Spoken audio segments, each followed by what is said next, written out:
রাজবাড়ি থেকে বেরিয়ে চলে এলাম মাটির পুতুলের সেরা কাজ দেখতে। কৃষ্ণনগরের সঙ্গে মাটির পুতুলের ইতিহাস অঙ্গাঅঙ্গিভাবে জড়িয়ে। কৃষ্ণনগরের জগৎ বিখ্যাত মৃৎশিল্পের সূত্রপাত রাজা কৃষ্ণচন্দ্রের সময় থেকেই। তাঁর আমলেই এই শিল্পের দারুণ বিকাশ ঘটে।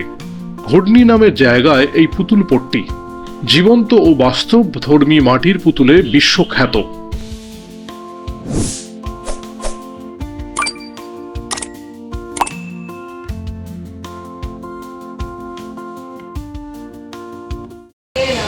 কৃষ্ণনগরের ঘূর্ণিতে পুতুল পট্টির সামনে কৃষ্ণনগরের মাটির পুতুলের কাজ বিশ্বখ্যাত।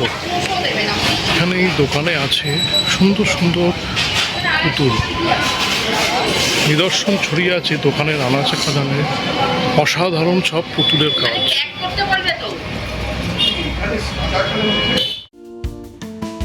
মৃৎশিল্পে ভারতের অন্যতম প্রধান ও ঐতিহ্যবাহী হস্তশিল্প কেন্দ্র।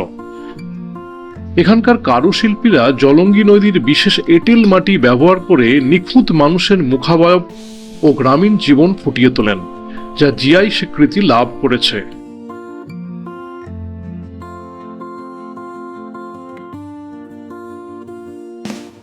মৃৎশিল্পীদের হাতে জাদুতে মাটির পুতুল, মানুষের মুখের ভাব, চুলের বিন্যাস ও সাজ পোশাক হুবহু জীবন্ত মনে হয়।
ঘূর্ণিতে ঘোরাঘুরির সময় পুতুল তৈরির ওয়ার্কশপের সন্ধান মেলে।